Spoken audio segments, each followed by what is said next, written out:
Welcome to episode 2 of Audit the News. In today's episode, we will be looking at an MSNBC report given by contributor Al Sharpton about voting fraud. If you would like to watch the original video before this breakdown, I'll leave the link in the description below. Let's begin with the breakdown. Today, as we remember John Lewis, let's talk about voting rights, a cause he championed throughout his life. For this week's memo to Trump, I want to call you out, Mr. President, not just for suppressing the votes of many black and brown Americans, but for outright cheating. You see, John Lewis was onto your game the whole time. It's why he didn't attend your inauguration, arguing that your Russia-assisted election wasn't legitimate in the first place. And it hasn't gotten any better since then. For all your bluster and concern about election rigging and railing about the possibility of fraudulent voting by mail, both in 2016 and this year's contest, well, it seems pretty obvious to me, Mr. President, that the call is coming from inside the House. That's right. The biggest cheaters in the game continue to be Republicans. Let's go ahead and investigate the claim that the biggest cheaters in the voting game continue to be Republicans. For more information on this, I looked at a report by the Heritage Foundation on voting fraud. This list dates back 20 years and cites every person criminally charged for voting-related crimes. Since this list is overwhelmingly of individual actors committing smaller voting-related crimes, I limited my findings to larger issues.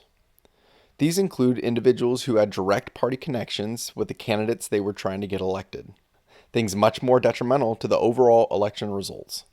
Here's what I found. Out of the hundreds of examples, there were 16 individuals from the Republican Party that fit this criteria and 60 Democrats. To add validity to my findings, here's a list of the names so you can fact check for yourself. It is important to note that the names on both sides don't always represent individual crimes, but all the names are individuals who were criminally charged. So when Al states the biggest contributors to voter fraud are Republicans, he is lying to you. Let's continue. In the most recent example, your own Kansas campaign co-chair has been charged with 3 felonies and a misdemeanor for voting from a fraudulent address. He claims it was an honest mistake. But a Texas woman who unknowingly violated parole by casting an uncounted provisional ballot in 2016 is facing up to 5 years in prison for her honest mistake. Let's pause the video right there and learn some more information about these cases. Let's start with Representative Watkins. Representative Watkins is a West Point grad and a former U.S. Army Ranger who served 5 years active duty, during which he was deployed to southeastern Afghanistan. Upon his retirement from services, Watkins worked as a defense contractor returning to Afghanistan before becoming a professional dog sled racer in Alaska. He even completed the famed Iditarod dog sled race. In 2018, he ran and won a seat on the U.S. House of Representatives for Kansas's 2nd District. While filling out his voter registration, Watkins mistakenly listed his mailing address, which happened to be a UPS P.O. box, as his residence. The district attorney charged Watkins with the following crimes: interference with law enforcement by providing false information, voting without being qualified, unlawful advance voting, and failing to notify the DMV of a change of address. This is where the story gets a bit more interesting. It turns out the DA who charged Watkins shares the same political consultant as Watkins' primary opponent in the election. A campaign spokesperson for Watkins says the charges couldn't have been more political if they tried. And here's Watkins in his own words. This is clearly hyper-political. It comes out moments before our first debate and 3 weeks before the election. I haven't done anything wrong. As soon as I realized that I had put my mailing address instead of my physical address, we fixed it. This is very suspicious, seems highly political. We've cooperated with the district attorney completely. I'm unaware that I haven't seen the charges. I simply know that I look forward to clearing my name. Now, knowing more information about that case, let's look into the other case Sharpton mentions regarding a woman on parole who illegally casted a ballot and was charged. That woman is Crystal Mason. Crystal Mason managed a tax service in Everman, Texas. Together with another defendant, Mason filed false tax returns from 2005 to 2008, with the purpose of the scheme being to generate bogus tax refund checks, and it worked. Mason received millions of dollars in federal and state refunds. On November 23, 2011, Mason was sentenced to 60 months in prison and an additional 3 years supervised release. She was also ordered to pay $4.2 million in restitution as part of her condition and was ordered not to commit another federal, state, or local crime during her supervised release. She was released for good behavior in 2016, and that same year cast an illegal vote in the presidential election. Under Texas state law, felons may not vote until their full sentence is served. This includes supervised release. Before voting, Mason signed an affidavit which describes the ineligibility of convicted felons to vote in its first line of text. Mason claims she was being helped by an election worker and didn't stop and read the text before signing. Now, knowing additional information on both cases, does it make sense why one is being charged more harshly? Now, that doesn't mean you have to agree with her charges, but criminal history does factor into the length of sentence. Let's continue.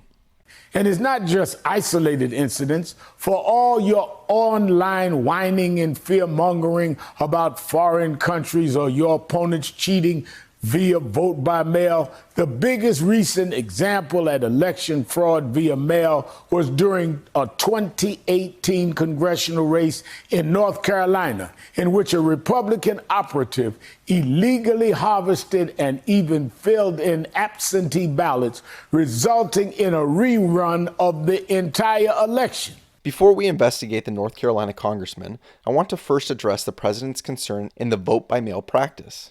Having read through hundreds of reports on the Heritage Foundation's website, I found the vast majority of criminal charges were those who weren't eligible to vote and those illegally filing absentee ballots. So the president and the entire nation has the right to be concerned over this practice. If you don't believe me, let's jump into the claims brought against the congressman.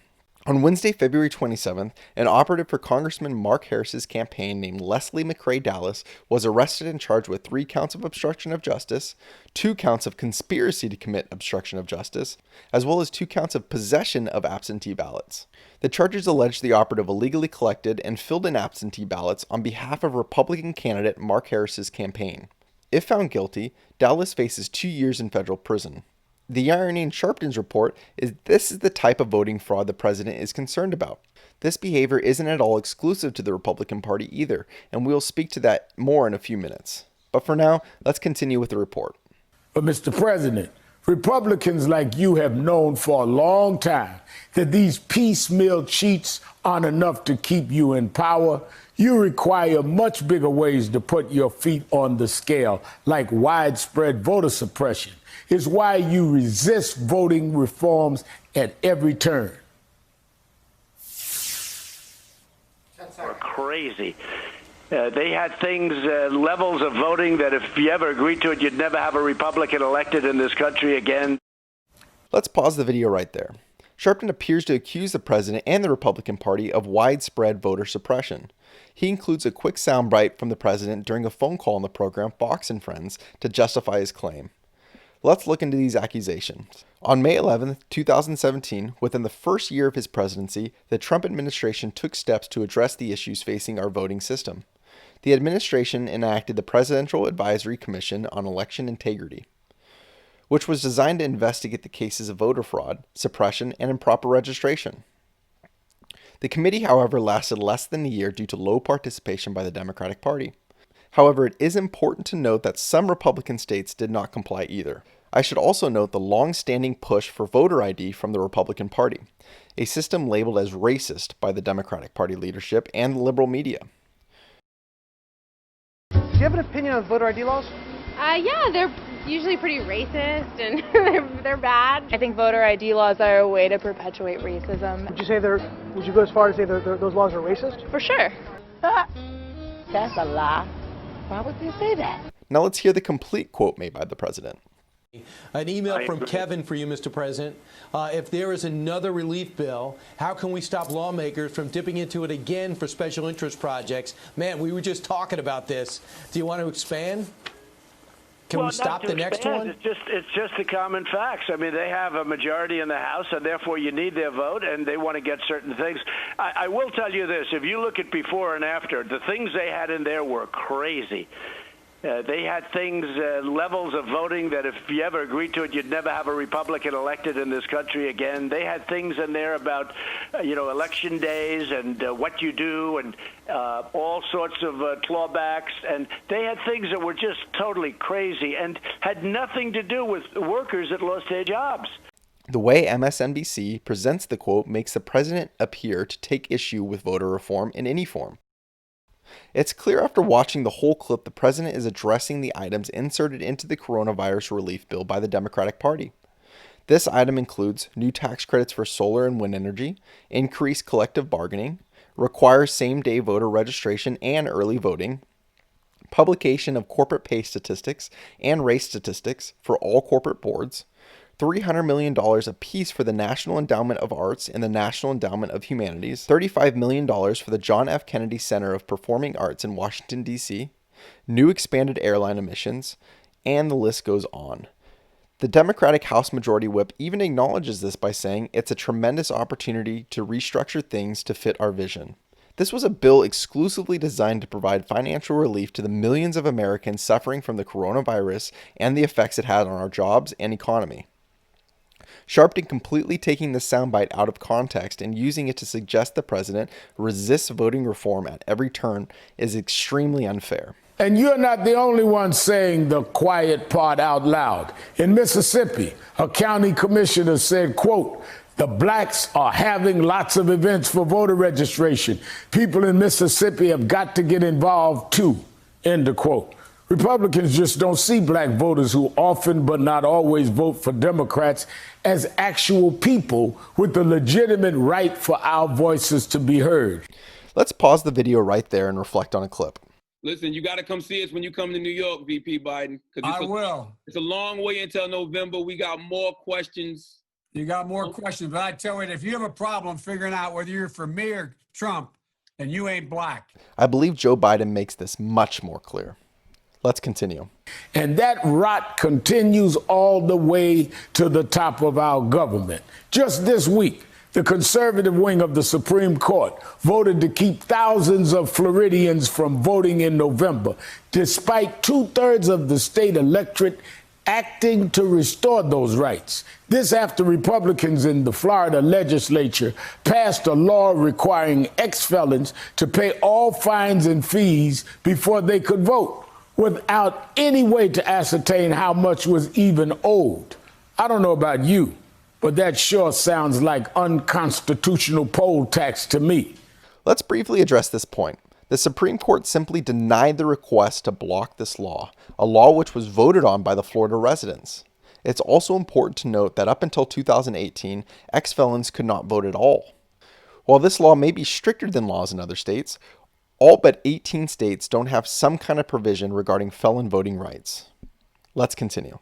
Not content with legalizing voter suppression from on high, your party is ready to take intimidation to the streets with plans to scare off minority voters in 2020, just as you did in 1982, 1986, 1992, and 2004. Let's reflect on the American Center for Voting Rights report Mr. Sharpton is referring to. This report addresses all reports of voting fraud, but lists 4 major cities as hotspots: Philadelphia, Milwaukee, Seattle, St. Louis, and Cleveland, all of which at the time were run by Democrats. Let's dive deeper into this study. The study provides 5 instances of voter suppression brought on by the Republican Party, and of those, one led to a court-ordered end of a voter security task force assigned to patrolling polling locations in high-crime neighborhoods, and the second led to the resignation of an official after making controversial claims of a need for voter suppression in Detroit. Let's continue to the findings on the other side of the aisle. 5 Democrat operatives in Milwaukee charged with slashing tires of Republican vans meant to take people to voting locations on the morning of the election. A court-issued injunction against Democrat operatives targeting Ohio voters with phone calls providing deceptive information to voters. A court-issued injunction against the DNC ordering it to stop distributing intimidating material to Republican volunteers in Florida. Intimidating and misleading phone calls to GOP volunteers made by President Bill Clinton and the DNC General Counsel Joe Sandler in Florida. Court orders MoveOn.org, a liberal organization, to cease voter intimidation and harassment in Ohio. and it continues for several pages. Now, showing you these findings isn't to say one party is worse than the other. However, I find it inappropriate to attack the party with far fewer findings of election fraud while laying no blame on the party with a vast majority of them. Now let's hear the final message by Al Sharpton. But Mr. President, I have some bad news for you. All your fear-mongering, projection, and cheating won't save you this time. Too many brave men and women bled and fought and died to ensure our right to vote, including the late, great John Lewis, and we will not let your cheating stand.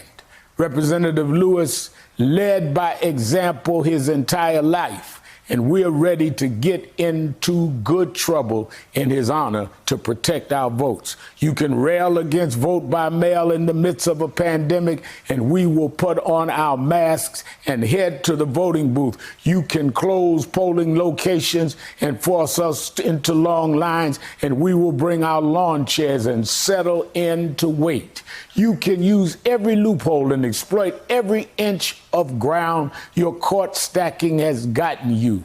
But we will show up in droves from Florida to Mississippi to Wisconsin to vote you out. And no amount of Republican cheating is going to stop us. Be right back.